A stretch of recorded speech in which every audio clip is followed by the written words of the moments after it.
Welcome to the WP-Tonic This Week in WordPress and SaaS podcast, where Jonathan Denwood interviews the leading experts in WordPress, e-learning, and online marketing to help WordPress professionals launch their own SaaS. Welcome back, folks, to the WP-Tonic This Week in WordPress and SaaS. It's episode 882. We've got a returning friend of the show. Always a great discussion. We've got Brian Jackson, the co-founder of Forgemedia, former chief marketing officer at Kinsta. Brian, would you like to give a quick 30-second intro to the new listeners and viewers that might not have come across you before, Brian? Sure, yeah. I think you did a good intro for my kind of background. So right now it's just my brother and me. We developed 2 WordPress plugins, Perf Matters and NovaShare, and that's pretty much what we do full time right now. So that keeps us plenty busy. And then I do try to blog on one of my blogs whenever I get time, but these days it's pretty much just plugin development, pretty much constant. So, well, that was short and sweet. I've got my great co-host, Kurt. Kurt, would you like to introduce yourself to the new listeners and viewers?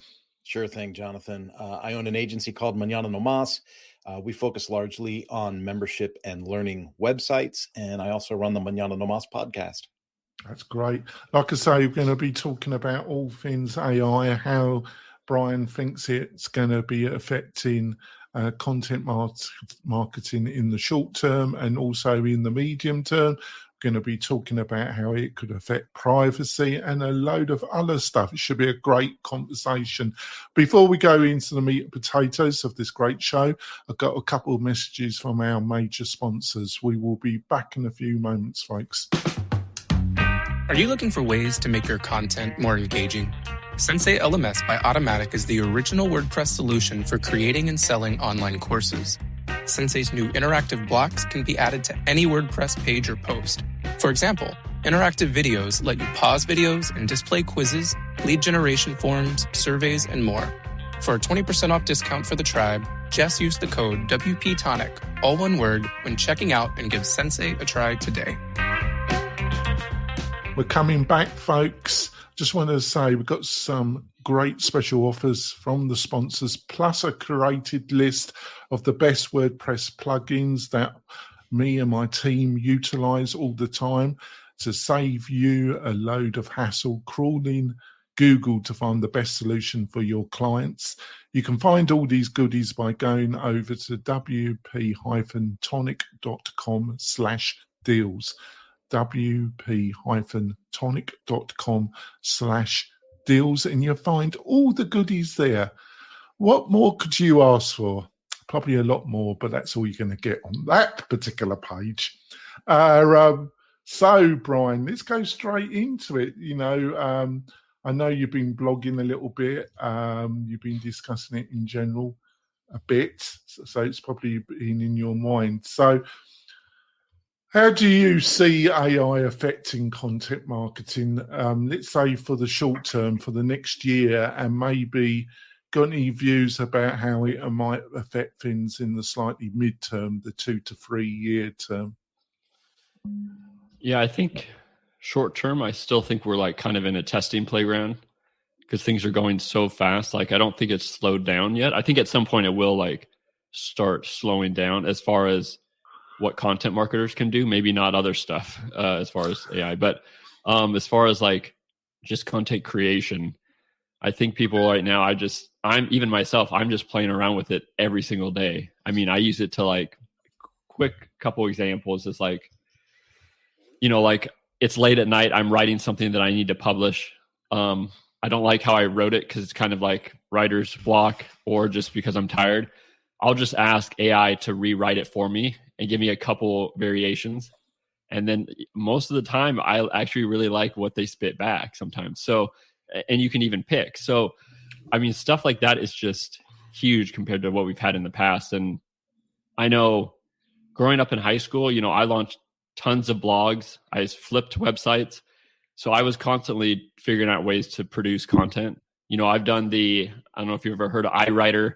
It's a place to get like dirt cheap content, not mostly the best quality, but like these were the places that people in the past went to get content. Like they went to third sources, pay $5, pay $10, pay quality, $500.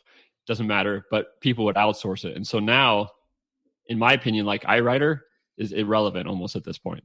Like it's just like, why pay someone $5 when you can just have Google Bard or ChatGPT just spit out probably the exact same quality as what they were going to do for $5. That in the short term, I think you're just going to have all these sites publishing all this AI data. So what I think is going to be interesting in the long term is you're going to have a mix of AI written content and human written content on the web, like going forward. And so what I don't know what's going to happen is how Google is going to treat this. Like, because Google already has said that they're going to. Can I interrupt slightly? Sure. Yeah. Do you in your heart, do you think Google have any idea how they're going to deal with this? Because I don't think they even know. I think the search engines are also scrambling, like a lot of other people are with the AI changes. But I also do think that they're pretty smart too. I know a lot of people don't like Google and hate Google SEO. They do no evil, do they? So, but I also think they're pretty smart at detecting things too. And if they'll figure out a way to detect AI content pretty accurately, that is long term. I would be more worried about, if I was a content marketer, say, making a whole site with like 90% AI written content. Because right now, I don't know how much you've tried this yourself, but like you can still tell that things are not 100% quality yet when you spit out. Like if you try to do an 800-word article on what is WordPress, there's a lot of stuff repeating right now, and it's just not to the quality that like a human would write it yet. And so I'm sorry to interrupt. It will get there though. So because you kind of touched this. Obviously, you're a very experienced content professional. You've based a lot of your career on producing, and you were well known for the quality of content and your part. Obviously, it was a team enterprise, but your part in the initial success that Kinsta managed to generate. But you touched on it, we also got to be honest here, before AI, a lot, and I'm not going to choose some specific targets, but it's well known that there are certain WordPress-based businesses that just flooded search and WordPress-generated topics with basically low-quality content, which came from the far, from the Indian subcontinent. They were content farms, which it's well known, isn't it? I don't think I'm saying anything anybody in the industry doesn't know. What's your response to what I just said? Yeah, I mean, a lot of the content is written overseas because like $5 an article, like you couldn't live in the US making that much. So that's why a lot of the low quality content is just written overseas where cheaper content. Yeah, but what I'm saying is I haven't put it very well, is that Google puts out, it's all about quality, yet when it suits it or when it's technology, it's consistently ranked sites that are known in the industry to produce consistent garbage. So I find that interesting. Can you put any? I've interrupted twice because I wanted to get to the meat of what really interested me. Can you give any insight why Google consistently puts? And you based your career on quality, and it was successful. But there's other sites that it's just garbage, yet they get results. So I'm puzzled.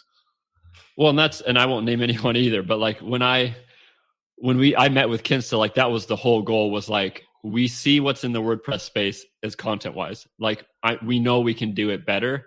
Let's just grind for 2 years as hard as we can at this, like focus on quality. And that was really our whole goal. And like, I think we accomplished it pretty well.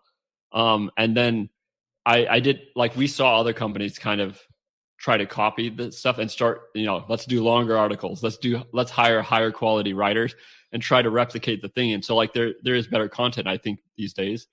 But like you said, there's companies that are still producing consistent, just like, I don't even understand like why they even bother producing something, because it's so low quality, like on a consistent schedule. And so I think a lot of that still has to do with Google. I think people might not like this either, but like domain authority, backlinks, all of this still plays into the equation at some level. Like it's impossible to know how much, but like time in the market as far as SEO goes is huge. Consistency is important. I think Google looks at like frequency of publishing. Doesn't mean you need to push out 5 articles a month, but do 1 article a month consistently, something like that.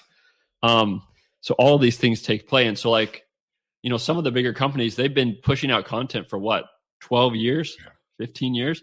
So, I mean, they have a lot of stuff floating out there. And so I think for a brand new company, like just entering today, like even with high quality content, like you're going to have a couple years of really hard grinding regardless. Tell me, because but my domain authority has increased recently, getting close to 70 using Ahrefs. Oh, good. Which for a small business, I think is an enormous achievement. And all I've focused on is always seeing consistent small growth. Like it could be big growth or small growth. Like either one is a win in my book. So if you're seeing like small wins, I think just keep doing exactly what you're doing. But the AI brings a whole new kink into the equation type of thing, because before it was just like beat high quality content. That was the strategy at Kinsta. And so like there's a whole new situation here, because when I was hired, AI wasn't even really a thing in content marketing. It didn't even exist. Like ChatGPT wasn't there. So I think you're going to see hybrid approaches, to be honest. If I was a writer right now, I would be using it to summarize things. I would be using it to write maybe less important parts of the article that are just more grunt work type of thing. I've been working with my team, and we just used it as a way of doubling the amount of content we're producing each month. It needs, I'm not going to go into the specific tools, we might do a bit later on, but it does need, you do need the more time you put into the outline, the more time you put in the keywords. It does need editing afterwards. The other thing, I think, this is only my opinion, I just want to see if you think I might be, because you're an expert. I've become more than I wouldn't say I was an expert, I've become very educated in it because I had to. But you've been paid for it, so I consider that you're an expert. I'm not being paid for it, so I don't consider that I am expert, right? When somebody actually gives you money to do something, that's when I think you can start saying you've got some expertise in it.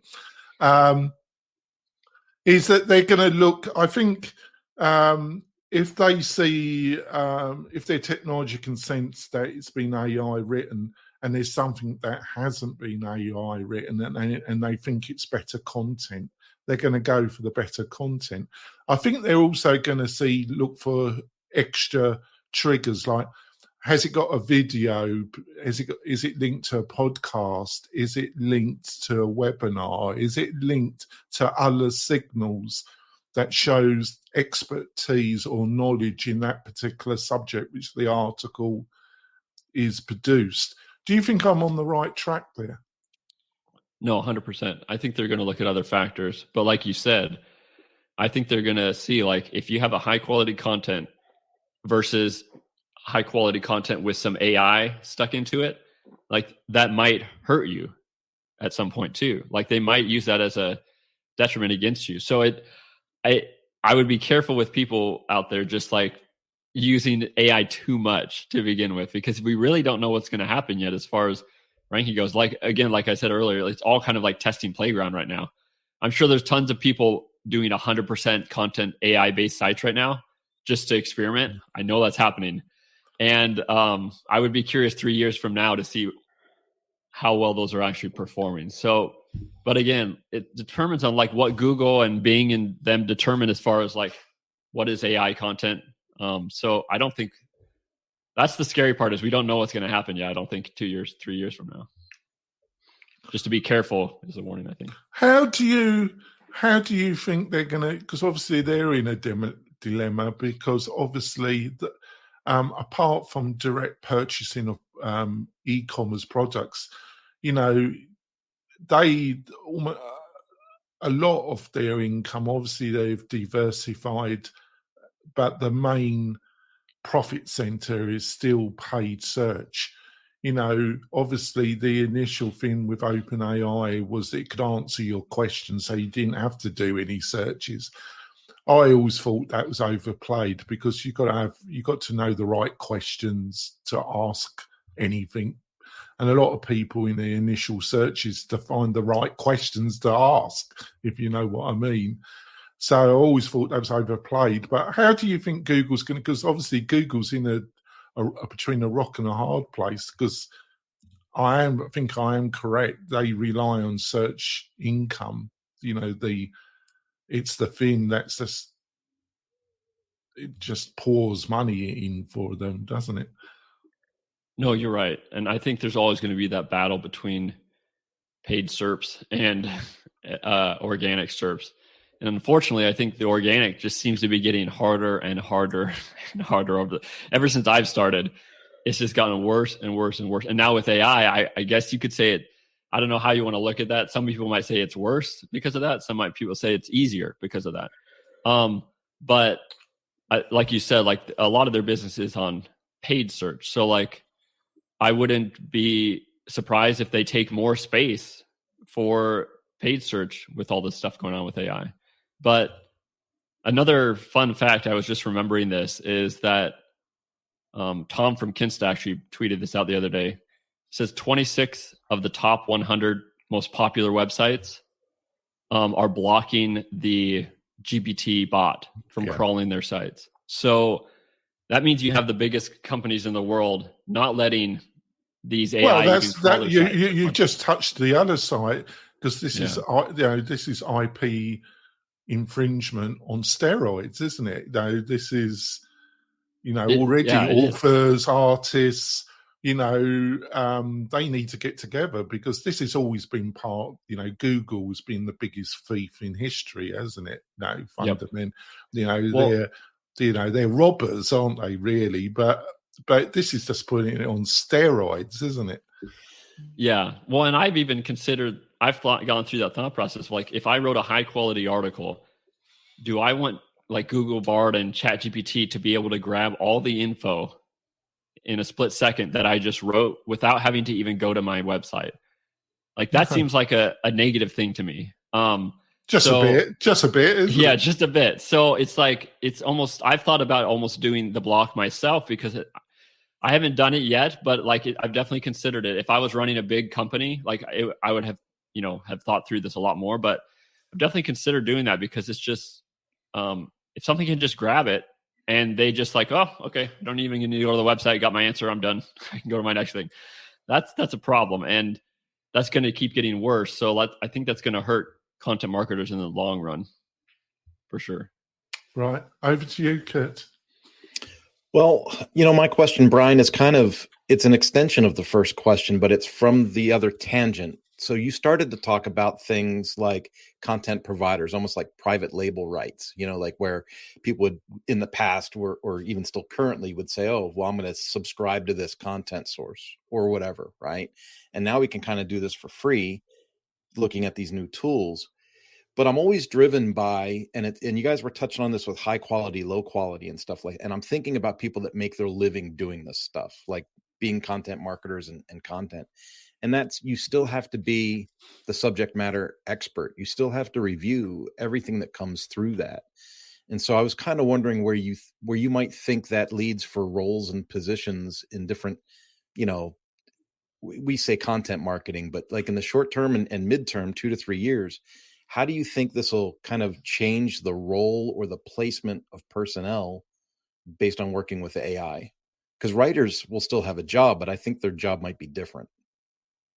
Their job will be different. Yeah, so I think it's definitely going to speed up content creation. I think at different levels, it depends on how much the writer is using AI. But like for right now, if I was at a company and hiring someone, I would not be changing any positions as far as like editors go or any of that stuff, because we don't know, again, like what's Google going to detect as far as AI. So like I think it would be like the base level writers, if you had like a kind of a structure already. The base level writers are the ones going to be benefiting, I think, from the AI in their workflows, because they're going to be cranking this stuff out, Google Doc here, AI here, and they're going to be, going back and forth, and it's going to be speeding up their workflow. But as far as like editors go, I would not be touching that right now. I'd be the same workflow because I've just seen so many low quality things from Bard and ChatGPT that it's just not there yet. Now, 3 years from now, I would be more worried about like the editor roles and like the ones that are kind of like prettying up the content right before you go to publish, because I think AI is going to get better at this. And it's going to get smarter and less like repeat sentences and less generic stuff. So I think companies need to be thinking about that, because I think it's going to hurt writers at all levels, to be honest. Or maybe a company will say, take that editor position. Now he becomes the writer because we don't want to lose the editor, and we can get rid of some of the lower level, maybe just content writers. Like I could see that happening too, because now the editor, he probably knows the company really well already, workflow. If he can just publish content at a faster rate himself, and then he's already editing it, it's just, So I could see both of those scenarios happening. And I think writers are going to be less and less going forward, for sure. It's super interesting to kind of see it all kind of play out, because I use the tools a lot myself, and it's like I still need to go through it and go, okay, well, I need to add my touch, my story, my experience, but the facts are kind of there, and then sometimes one of the facts is wrong, and so that's where the subject matter expert has to step in and go, oh, well, this is incorrect, But I've been finding it real interesting to look at other people's published works and go, well, they're missing that element, they're missing that subject matter expert person that comes in and cleans it up and adds that touch. Yeah, and they're not going to win if they're still missing that stuff, in my opinion, because just having done so much content at Kinsta, like we made sure every article while I was there, like none of that missed any of those things. We double checked everything. I would spend weeks sometimes on a single article writing it, and so many hours. And so you're still going to have high quality content winning in the end. Like you said, if you're missing. Yeah, but you were, the only other people that I really admire that I thought were up to your standard to some degree was Elegant Themes. The Divi people, they're monsters. They've always been good at their SEO, and they're just a monster machine. They've got a whole team churning out stuff, but they do it a pretty good job. But most of the other people, they're just crap, aren't they? Let's be honest about it. It's just absolute shit they're knocking out, isn't it? Well, and it doesn't make any sense to me, because like you can go, I haven't looked at this for a while, but I can guarantee you you can go look at Ahrefs or SEMrush and look at the organic traffic for Kinsta. Like it's just constant growth, consistently, all the way up, and it's still going. So it's like the other companies, I've looked at some, and I looked at a lot while we were doing things competing, that like they had this like up and down. So I have never understood, like, why would you spend the money, the time, even with the workflow of the content, if it's not going to produce results? Like, it doesn't make any sense to me. So, and like you said, I think a lot of them know that it's garbage too. If you asked like the head marketer at some of these companies, I don't think they would say like they produce the highest quality content in the space. Well, it must work. Yeah, but the only thing I would disagree with what you just said is it's a bit like it must work, doesn't it? Yeah, no, that's it. But if the less work doesn't produce the results you want against your competitor, maybe I look at it from a different view altogether. But like if I'm writing content, I want it to work for me, essentially. That's always how I viewed SEO and content. And so yeah, it's just weird when I've looked at other companies. I never understood some of the workflows, like you said, like this consistent garbage cycle just over and over and over. And some are still doing it, even the ones that I would say 80% are doing it. Yeah. I'm not trying just to be never stop. There are some people, like I say, the Divi. I remarked to Kurt that when you look at their articles, I utilize them as a way of laying out my own articles. Because I don't know if you've been to my own website, but we produce a lot of content. A lot of video, a lot of podcasting, a lot of articles, a lot of everything. Hasn't made me a rich man yet, Brian. This is the problem. No, but I think you might have an advantage going forward, because I think with AI, I think like personal branding and other forms of revenue other than content are going to help a lot more than they have than even in the past. So like having a podcast, having subscribers, having more than just relying on organic SEO. Because when we were doing Kinsta, we weren't doing paid ads at the start. We were 100% organic content and word of mouth. That was the whole business model at the start. And while it worked really well for us, I think that would be I would think it would be harder today. If you started literally today doing that exact same thing, it would be a lot harder. I think like what you're doing, having different forms of places that people can find you, I think is going to be incredibly important going forward. I think you're right, but I think the only thing that is to what I call, I don't think it's actually an English word, but it never stops me, Brian. I just make up words if I like the sound of it. Nicheify. Find a niche. I call it nicheifying. I don't think it exists. It should do, though, shouldn't it, Brian? It's a fantastic word, isn't it? Nicheify. I think so. Oh, Jesus, folks. I'm such a bonker interviewer, aren't I? So, it's bonkers in general.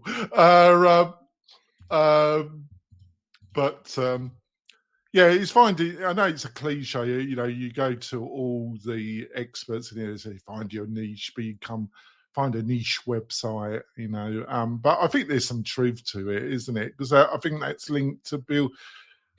Because I think you were so right. It's about domain authority, and to get that, I've got another business, and trying to get the domain authority up. It has been it's taken me 8 years to get a pretty high domain authority with WP-Tonic. So I think that's what you're saying around domain authority, isn't it? It's becoming even more of a slog, isn't it? Yeah, and I think another important fact is I actually just sold I used to run a gluten-free website. Yeah. I just sold that a couple month or so ago, and I don't want to scare anyone here, but there's two reasons I sold it. Is one, I didn't have any time. Wow, we got the FaceTime animation to go. You did that. It wasn't me. It was the thumbs up, I think, that did it. But the first, I didn't have any time to work on it anymore. But second was AI. Because of the reason that I didn't have any time to really spend on it, I know that people with AI, they're going to be coming for it every single day, like just throwing out new content like competitors. So like having that in mind, I thought it was better to get rid of that site since I didn't have any time and more focus on my plugins and stuff. So I would make just like a word of caution to people, don't spread yourself too thin with all this AI stuff happening with content, because you want your content where it matters to really be the focus. So that's important too. All right, we're going to go for our break, folks. It's been a fascinating discussion. Hopefully I haven't butted in too much. I get complaints, Brian. I understand, but hopefully you could see why I butted in a little bit. Brian's much more knowledgeable on this subject than me. But I think it's been an insightful discussion. We're going to go for our break. We've got some other great topics. We will be back in a few moments, folks.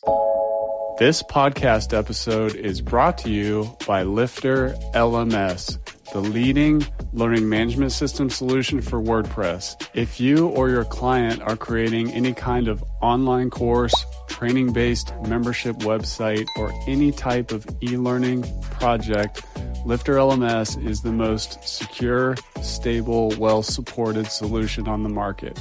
Go to lifterlms.com and save 20% at checkout with coupon code podcast20. That's podcast20. Enjoy the rest of your show. We're coming back, folks, for the second half of this great discussion about all things AI, content marketing. It's a passion for me, so I was looking forward to this discussion with a true expert on the subject, a true Seth Lord of content marketing. But before we go into the second half, I just want to point out that if you're looking for a great hosting partner in the WordPress space, why don't you look at WP-Tonic?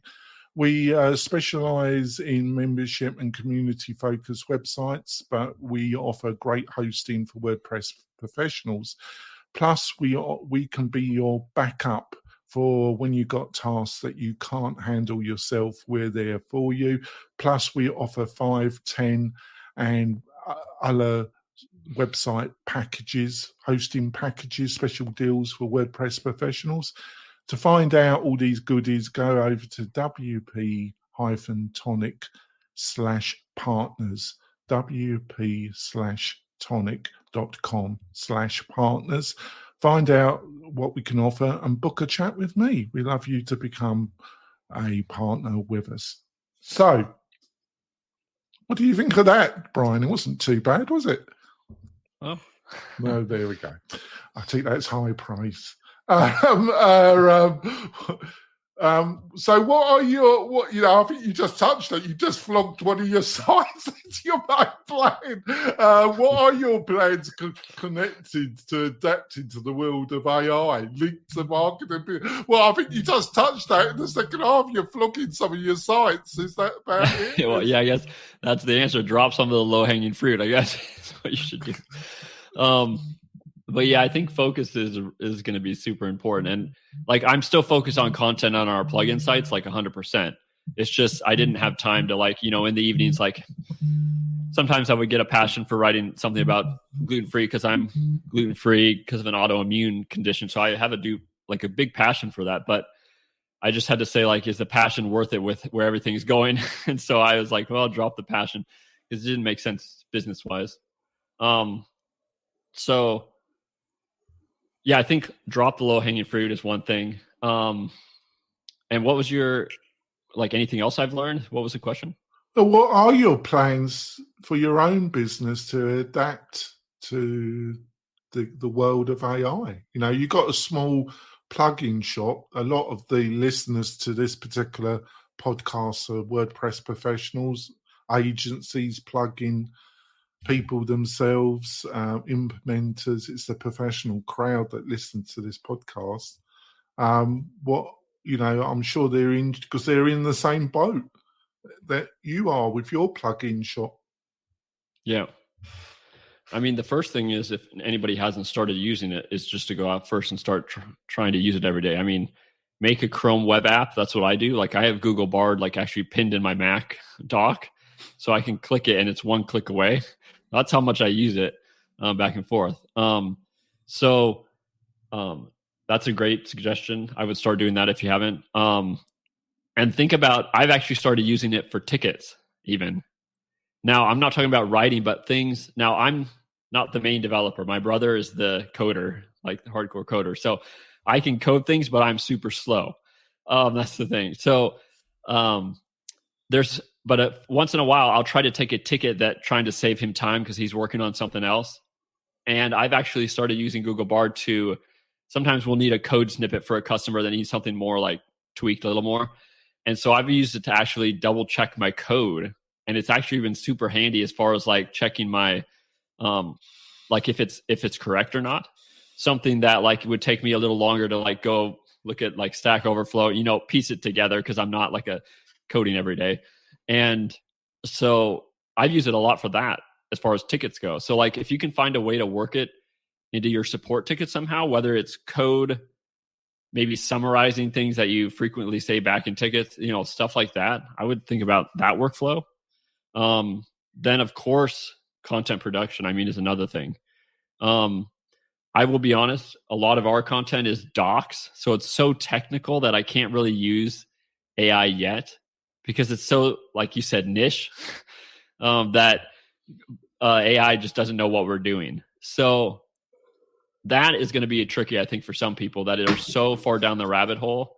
I was talking about this on another podcast the other day with someone. Is like WordPress is messy, and I like to say that a lot. And anyone that's been in it long enough knows how just messy it is. And so, like, our plugins are so far down the niche that like it would be hard to produce anything with AI, like as far as content goes, other than a generic like, your top 5 WordPress optimization plugins, which I don't like doing list posts at all anyways. So as far as that go, you can't really use AI to say, like, this is the setting you need to fix and enable to fix this in PageSpeed Insights, and then also tweak this other thing. It's just too far down the rabbit hole. So I think it depends on what your business is and how deep you're going into stuff. I think on your website, you probably deal with some more broader marketing topics, right? So like I can see like AI like helping with that type of stuff. But so I think it really depends on the business, what you're doing. But try to work it into your content production if you can. That's what I say. Over to you, Kurt. Yeah, it's so interesting to hear Brian talk about stuff, because I can remember it wasn't long ago I was working on an article, and it was like, SEO optimization, and looked for the top questions and the keywords, and what struck me was the piece I was writing was that it's like there's not a lot of data or content on it yet. So then you're like, well, this is like the piece that SEO might be based on in the future, but there's nothing really to go on now. So you just feel like you're stabbing at it.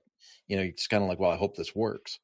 What kind of tools and services do you think helps people in that regard? You've mentioned Bard and you've mentioned ChatGPT and stuff, but are there other tools that really help you kind of ramp up, or do you just kind of stick to the 2 basic ones?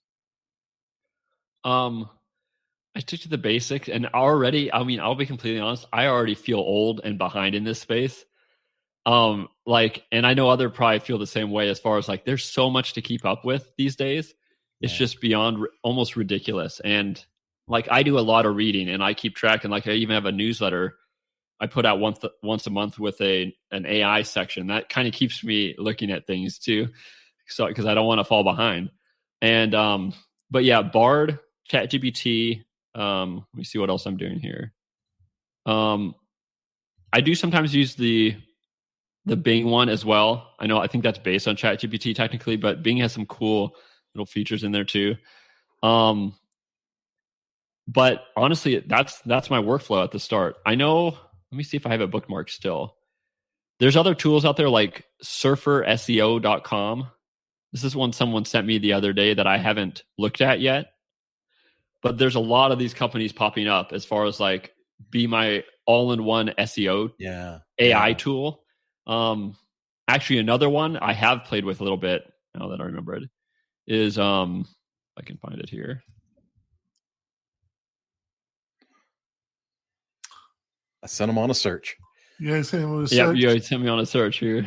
Yeah, but Surfer SEO, I've been using NeuroWriter, and it's definitely not got the kind of polished interface of SEO Surfer, but I got it at a special deal, and it seems to do a pretty job. I can tell my competitors that are utilising it as well, because over the past couple of years, that's all I do is SEO and, knock it out. I've become a junior version of Brian Jackson, actually. It's scary, really. But there we are. You've got to do what you've got to do, haven't you? Have you found what you were going to recommend, Brian, or you still searching? I did, yeah. Writeblogger.com. Yeah. And that's from like Andy and Ryan, like, are 2 great guys that make the tool. Like, Andy actually has a couple WordPress plugins, and then Ryan has been a blogger, full time, I think, for the past like decade. I think I used to chat with him while I was at Kinsta, because I forget if he was a client or not, but I've been connected with these 2 guys kind of for a while on the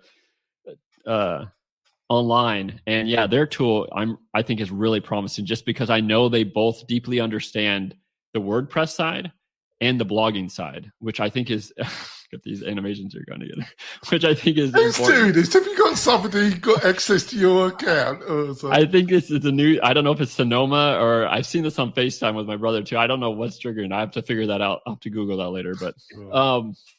But yeah, I like their tool because I think I know the two guys and I know they know both sides. So I think I'm watching that tool to see like what they're doing because I think that might become really cool. But tools like that, I think maybe might help people. Like if they find one that's worked really, really well with their workflow.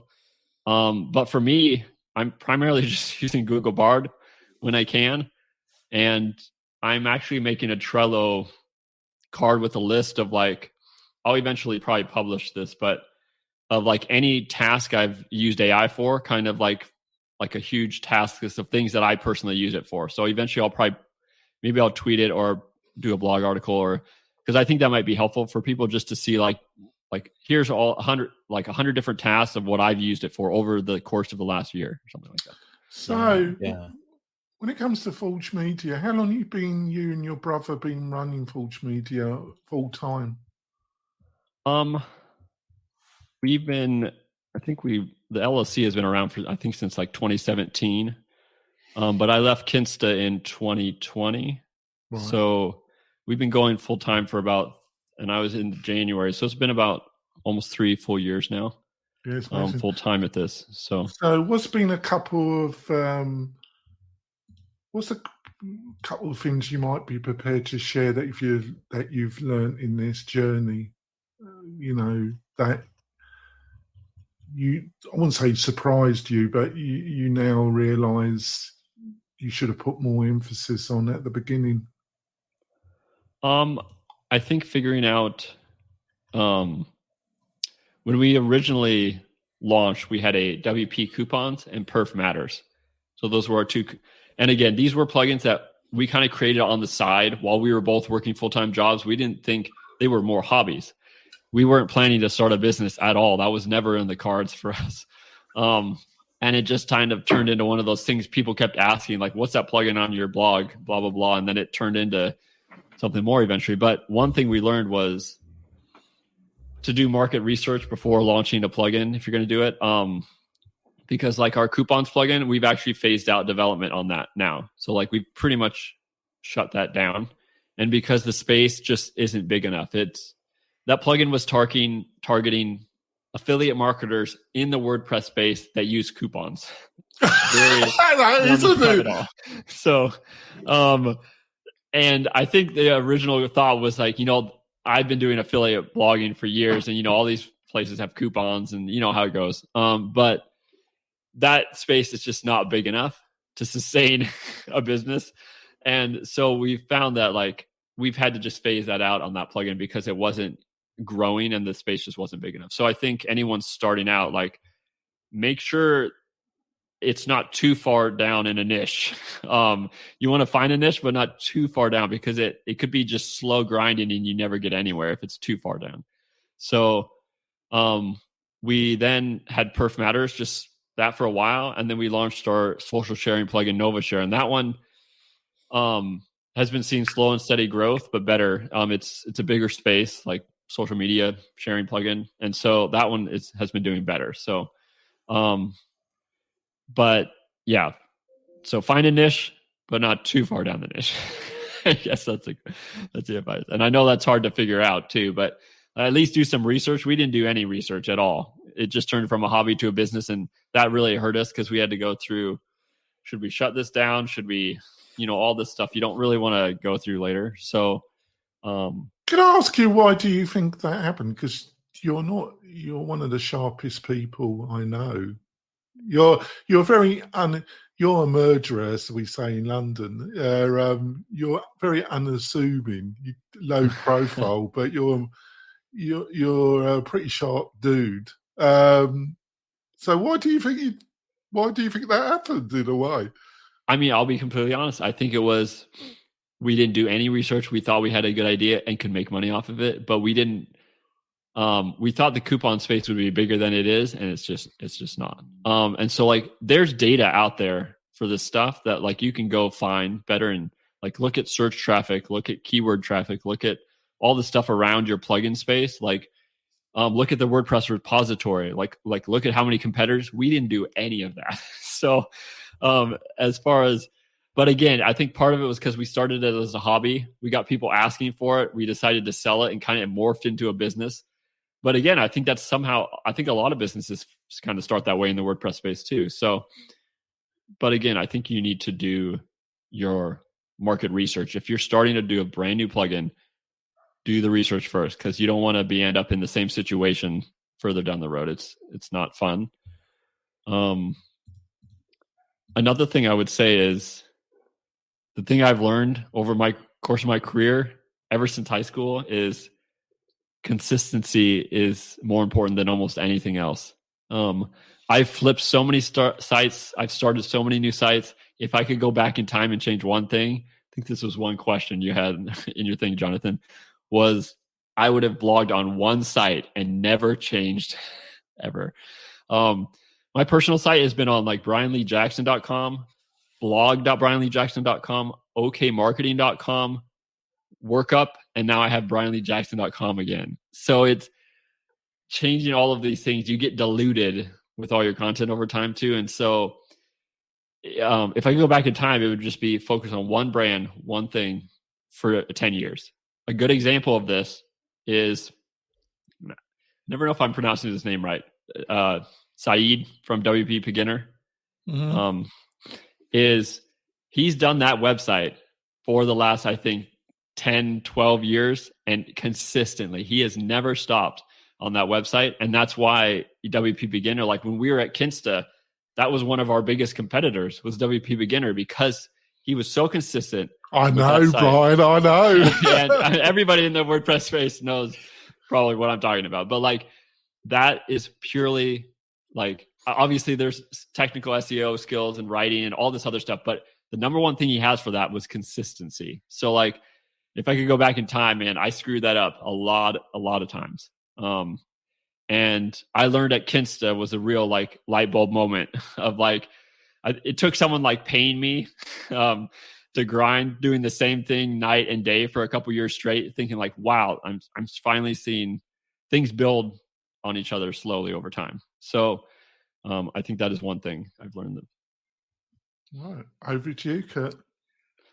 Well, please don't be angry, but you spurred another question in my mind that we didn't discuss earlier, and that is, I deal with a lot of clients and a lot of masterminds where like there's agencies all together, right?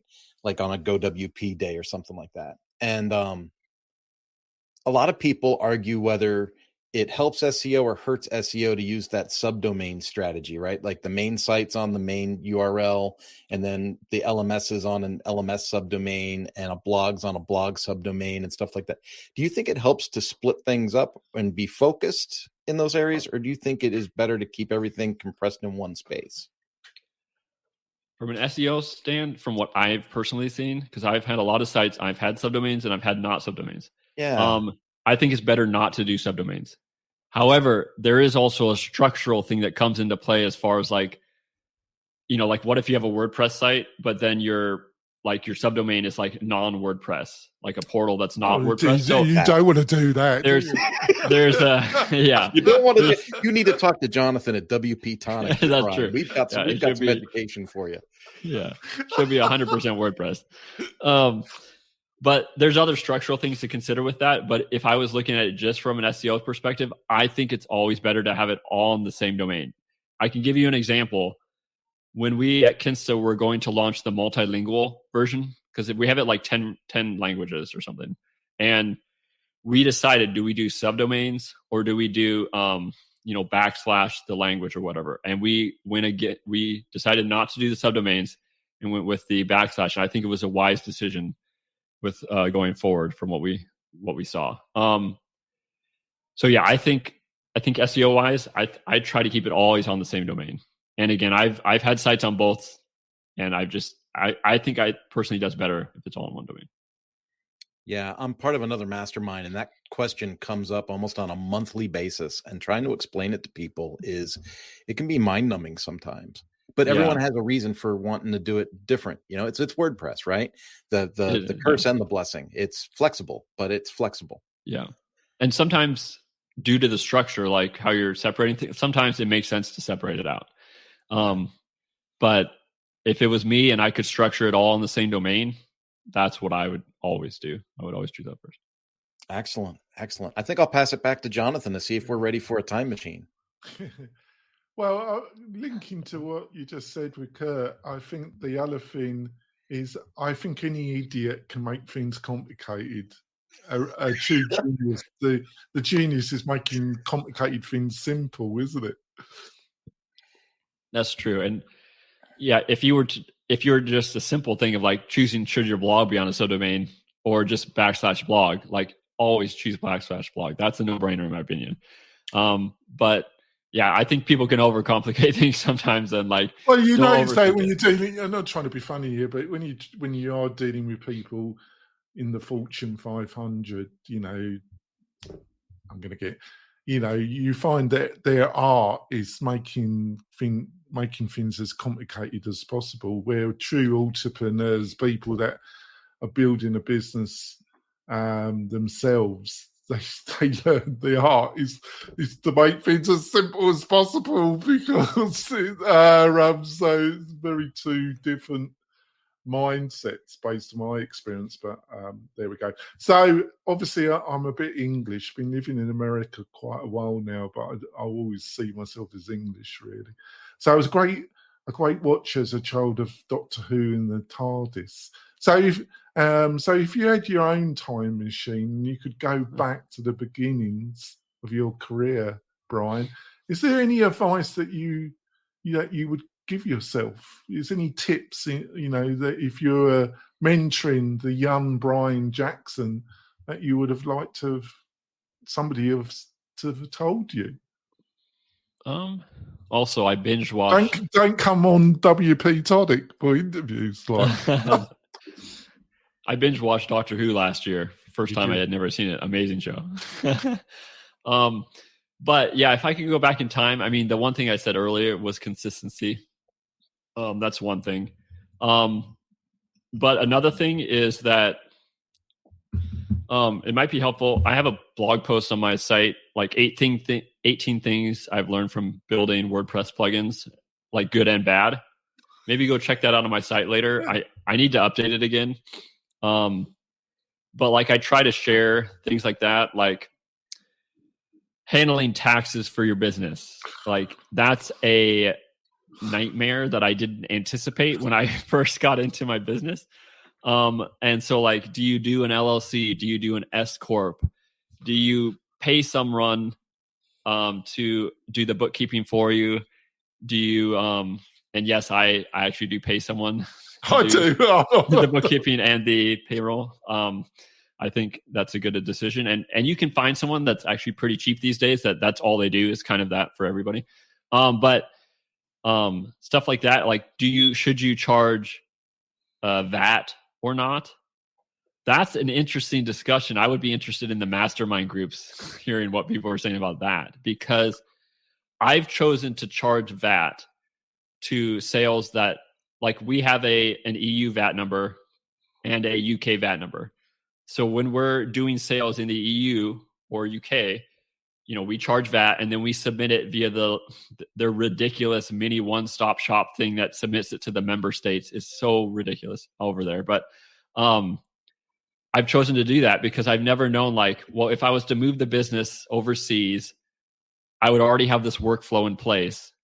There's some reasons to just do it, even though I'm in the US, but do I need to do it if I'm in the US? Because they can't come over and do anything to me. I'm definitely legally not doing that. But I leave that to your discretion, Brian. So, and I've seen people on both sides of this when I've talked to them in the WordPress space. So for US businesses. So that's an interesting thing, another discussion. But like things like this that I had no clue that would come up when I went, just like, I'm going to start a WordPress business and it'll be great. And so, you know, think about all the things if you're going to go full time that maybe you haven't thought of. Like do some more research again in the space. Another thing too was if you're selling multiple products, you should probably split that out into multiple Stripe or PayPal accounts. not put it into one. We did that early on, and it was a mistake. You pretty much are screwed at that point if you can't separate it. So like separate that out unless you plan on selling your whole business later or something with, every product. So like separating things out is super important. And I know if some people are hearing this now and they've already done that, it's probably too late to go back in time and change it. But anyone new, think about that. But I think stuff like I think you're giving enough value there. We're going to end the main podcast. Hopefully, are you okay just to stay on for another 10 minutes? Are you okay with that? Oh, sure, yeah. Yep. So we're finished the main podcast part of the show, folks. We're going to stay on for some extra content. You'll be able to watch the whole show on the WP-Tonic YouTube channel. Please subscribe to that because it really does help the podcast and WP-Tonic in general. We will be back next week with another great guest. But Brian, what's the best way for people to find out more about you and your thoughts, Brian? You can go to our agency site. It's forgemedia.io. Or my personal site is brianleejackson.com. And I'm on X as well. I got to try to start saying X. So I'm gonna try. Nah, it's always going to be Twitter. so dim. Kurt, what's the best way for people to find out more about you and what you're up to? Well, the agency name is Mañana No Mas. So anything that's Mañana No Mas online and social will come to me. And then I'm the only Kurt Van Anen on LinkedIn, which makes me super easy to find. And I'm pretty active on LinkedIn almost every day. So maybe we'll connect there. That's great. Like I say, we've got some fantastic guests this month, and I booked some really amazing guests for November yesterday. So you've got some great content coming your way, listeners and viewers. We will be back next week. Remember, there's some additional bonus content that you can get on the YouTube channel part of this interview. We'll see you soon, folks. Bye. Hey, thanks for listening. We really do appreciate it. Why not visit the Mastermind Facebook group? And also to keep up with the latest news, click wp-tonic.com/newsletter. We'll see you next time.